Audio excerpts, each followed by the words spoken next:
Queridos, no domingo passado nós estreamos aqui um novo equipamento aqui na nossa igreja, que é o nosso microfone sem fio. Nós temos dois, tem aqui o outro ali, um par de dois, né? E eu queria dizer que talvez, a partir do próximo domingo, todas as vezes que o dirigente pedir para você orar, ele vai falar: eu gostaria que o irmão, que a irmã se colocasse em pé e fizesse uma oração. Antes de você começar essa oração, você aguardasse que alguém vai chegar até você e te entregar o microfone sem fio. Ah, pastor, mas eu tenho vergonha, né? Ah, pastor, mas eu fico assim, tímido para orar na frente do microfone. É em respeito aos 16 internautas que estão nos assistindo, porque na hora que alguém está orando aqui, ele não está ouvindo, somente se for direcionado o microfone. Então talvez a partir do próximo domingo, eu não sei ainda, depois eu vou combinar com a galerinha ali do som, mas por enquanto já fiquem preparados. Se alguém chegar e falar: irmão, só um minutinho, é para você não começar a orar ainda, espere que o microfone vai chegar até você. Aí você poderá fazer a sua oração e ser ouvido, não apenas aqui na igreja, porque às vezes algum irmão, alguma irmã, é característica pessoal, né? Ora baixo. Então, a pessoa às vezes está aqui nesse canto, e quem está lá no outro canto não ouve a oração, ou vice-versa, né? A pessoa está aqui nesse canto, quem está lá no outro não consegue ouvir a oração, aí acaba dizendo amém na hora que todo mundo diz amém, mas na verdade amém concordou, porque sabe que nós aqui não vamos ficar orando por pedidos que não sejam assim sérios, que não sejam, né, realmente direcionados para Deus. Mas a pessoa vai dizer amém, mas sem saber o que é que foi falado, né? Então, provavelmente a partir do próximo domingo nós vamos já estar direcionando os microfones sem fio, para que a pessoa ao orar saia não apenas aqui na igreja, mas principalmente em respeito aos nossos internautas, e que os irmãos, né, tenham assim os seus corações. A nossa igreja é uma igreja que é assistida internacionalmente. Nós temos aí vários países nesse momento que as pessoas estão conectadas aí à nossa igreja, assistindo o nosso culto ao vivo. Bem? Então, não se assuste se você ver chegar o equipamento novo até você. Hoje a nossa leitura é apenas um verso. Encontra-se em 1 Pedro, capítulo 2, o verso 9. Eu gostaria que toda a igreja se colocasse em pé e nós vamos ler a uma só voz. 1 Pedro, capítulo 2, verso 9.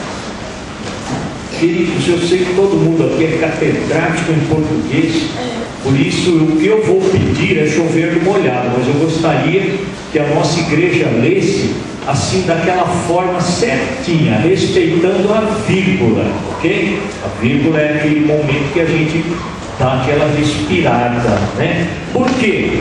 Porque separado pelas vírgulas estão exatamente as características que nós vamos estar estudando aqui esta noite, que nós vamos estar vendo aqui esta noite, ok? 1 Pedro capítulo 2, verso 9, nós vamos ler a uma só voz. Vamos lá? Mas vós sois a geração eleita, o sacerdócio real, a nação santa, o povo adquirido, para que anuncieis as virtudes daquele que vos chamou das trevas para a sua maravilhosa luz. Feche seus olhos. Querido Deus, Pai de amor, em nome de Jesus e ainda em tua presença, nós queremos te agradecer até este momento, Pai, porque sabemos que até aqui o Senhor nos tem ajudado. Recebe agora, Pai, o nosso culto com cheiro suave e abre os nossos corações. Que nós possamos entender, Pai, a Tua palavra e que nós possamos, Senhor Deus, aplicar a Tua palavra em nossas vidas, Pai. Pedimos e Te agradecemos desde já, em nome de Jesus. Amém, Senhor. Pode sentar, queridos. O tema da nossa meditação hoje é cidadão dos céus. Cidadão dos céus. As multidões. É interessante que outro dia foi anunciado, segundo uma perspectiva da ONU, que a população na Terra hoje, no mundo, passa de 7 bilhões. Queridos, a população estimada na hora que eu fiz esta pesquisa para trazer esse número era de 7 bilhões 64 milhões 443 mil. É muita gente. E é interessante que a gente vê lá no começo que o Senhor Deus falou para Adão e Eva: Adão e Eva, crescei-vos, multiplicai-vos e enchei a terra. E mesmo assim, com 7 bilhões, ainda tem muito espaço nessa terra que dá para a gente preencher, né? Um outro dado interessante é que nós temos no mundo, no mundo, em média, 250 mil nascimentos. Todos os dias nascem, em média, 250 mil crianças. Em contrapartida, também há uma média de 110 mil mortes. 110 mil vivos, idosos, jovens, enfim, a morte ela não escolhe faixa etária, ela não escolhe qual é que ela vai levar, mas ela leva, ok? Então, por dia,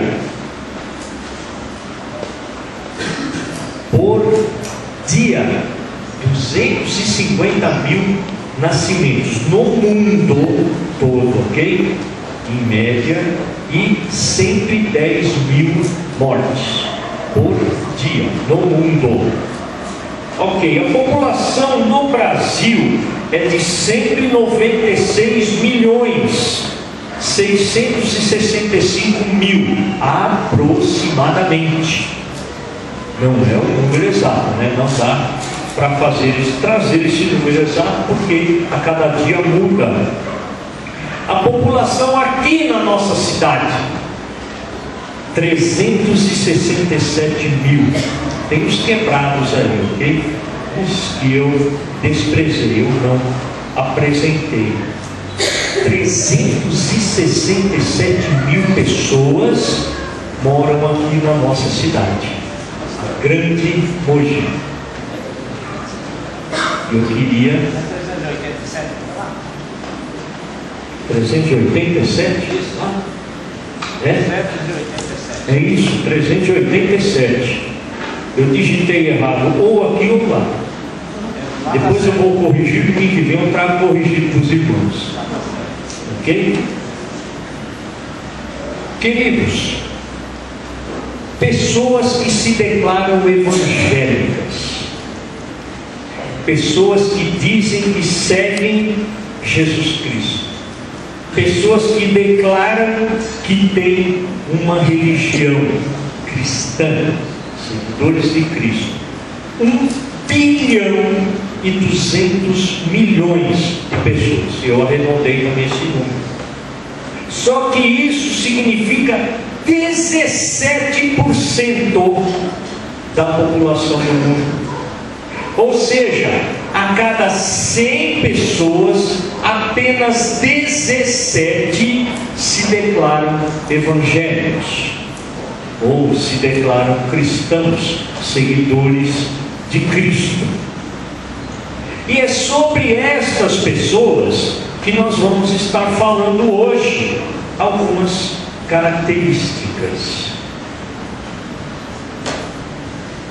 Essas pessoas que se declaram evangélicas, cristãs, são chamadas o povo de Deus. No início, Deus escolheu para si um povo. Mas é interessante que Deus escolheu para si esse povo apenas descendentes de um casal, de um homem especificamente, Abraão, que na época até se chamava Abrão, depois que Deus mudou o nome de Abraão, porque o oriental, ele dá muita importância para o nome. Por isso que a gente vê na Bíblia, muitas vezes, essas trocas de nome, né? De Saulo para Paulo, de Abrão para Abraão, de Osias para Josué. Então, às vezes, a gente vê essa troca de nome, porque lá no oriental, aqui não, aqui a gente dá o nome conforme o nome da moda. Por exemplo, agora, né, a gente tem aí na moda o nome Pietro. Então, eu conheço 2 Pietros que nasceram, né, 2 homens que nasceram, ganharam o nome de Pietro, mas é porque é o nome da moda. Uma época que o nome era Júlio César, né, Júlio? E nós aqui, ó. Mas aqui no Brasil a cultura ocidental é diferente da oriental, por isso foi dado o nome de Abraão. Os descendentes de Abraão, a princípio, eram o povo de Deus, e Deus fez uma promessa para Abraão. Deus falou que para Abraão farei de ti uma grande nação, e abençoarei e engrandecerei o teu nome, e tu serás uma bênção. Deus prometeu para Abraão. Olha só, Abraão já era uma pessoa de idade. Sarai, que na época era esposa dele, que depois foi mudada para Sara, também já era uma mulher de idade. Não tinham filhos próprios, mas Deus havia feito uma promessa para ele. E a partir de Abraão haveria um grande povo que seria chamado povo de Deus. Mas Deus havia feito uma promessa para Abraão, conforme nós podemos ler em Gênesis capítulo 12, no verso 3, a parte B. Não está lá. É um versículo depois, porque Deus fez uma promessa que para Abraão, que em ti serão benditas todas as famílias da terra. Deus tinha um propósito ao separar aquele homem, que era criar um povo seu, um povo particular, um povo peculiar. E a princípio Deus escolheu aquele casal para fazer daquele casal uma grande nação, e daquela nação sairia alguém que iria abençoar todas as famílias na terra. E olha, queridos, nós estávamos nessa época embaixo de 2 promessas de Deus, dependentes de 2 promessas de Deus. Uma que Deus fez para a mulher, lá em Gênesis capítulo 3, verso 16, quando Deus falou para a mulher: da tua semente sairá alguém que pisará na cabeça da serpente, e esta lhe ferirá o calcanhar. Esta promessa Deus tratava de Jesus Cristo. E aqui, ao falar para Abraão que em ti serão benditas todas as famílias da terra, o cumprimento desta promessa se deu através de uma pessoa, a pessoa de Jesus Cristo. Quando Jesus começou a formar o povo de Deus, e Ele forma o povo de Deus através da igreja. Aqui, a igreja.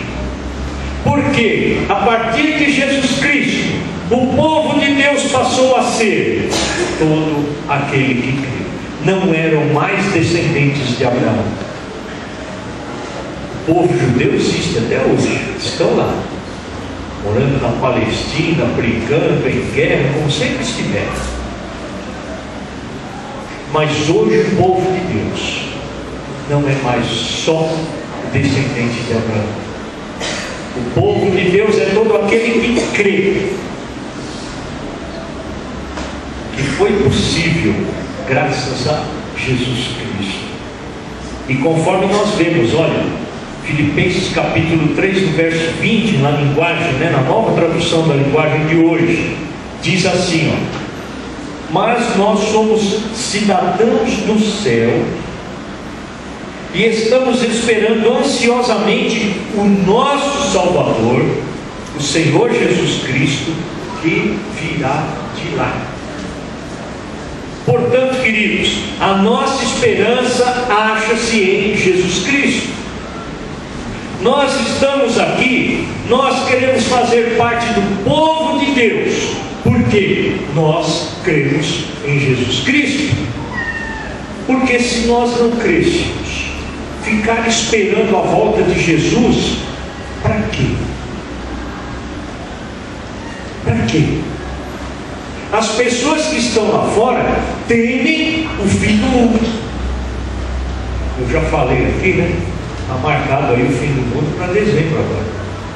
Pelo que estão dizendo, a gente não vai chegar no Natal, nem com o seu presente de Natal, segundo o que eles dizem. Mas em nome de Jesus, compre o seu presente de Natal, principalmente se for o seu pastor, pode trazer. Se quiser antecipar mesmo assim, não tem problema. Quem foi que pediu também? E também quer?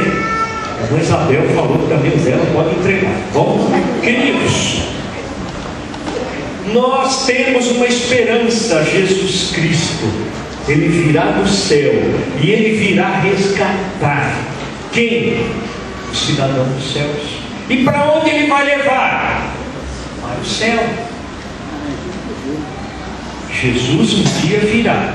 Isso daí está escrito na Bíblia. Está escrito na Bíblia, a gente não discute, a gente crê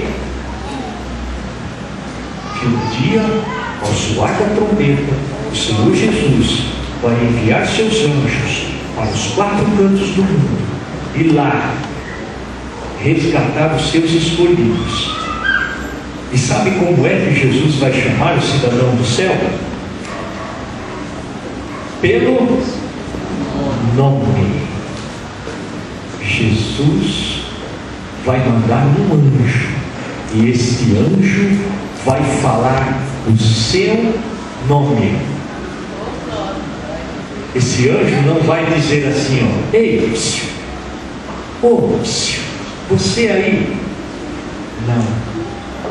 Esse anjo vai dizer o seu nome pessoal. É uma chamada pessoal. E está aí, o cidadão do céu aguarda ansiosamente este dia. Oh glória! Este dia está para chegar. Pode ser que leve 1000 anos, pode ser que leve um dia, mas ele está para chegar. Por que eu falei pode ser um dia, pode ser 1000 anos? Porque para Deus o tempo é algo assim ínfimo, não é? Para Deus um dia é como 1000 anos, e 1000 anos é como um dia, ok? Mas o que é que faz diferente um cidadão dos céus? É interessante que Lucas no capítulo 10, Jesus impôs a mão e deu autoridade para 70, e eles saíram a pregar, curar, expulsar demônios. E quando essas pessoas voltaram, eles ficaram felizes. Senhor, no teu nome, Senhor, os demônios saíam, os enfermos eram curados, as pessoas eram libertas, e nós estamos felizes com isso. Aí Jesus falou para eles assim, não fiquem felizes porque os demônios se dobram a vocês em meu nome, mas fiquem felizes por vocês terem o seu nome escrito no livro da vida, no livro do céu. O que faz a diferença? Quais são as características marcantes de um cidadão do céu, de alguém que tem o seu nome escrito lá no livro da vida? Domingo passado nós falamos a respeito do novo nascimento, nascimento espiritual.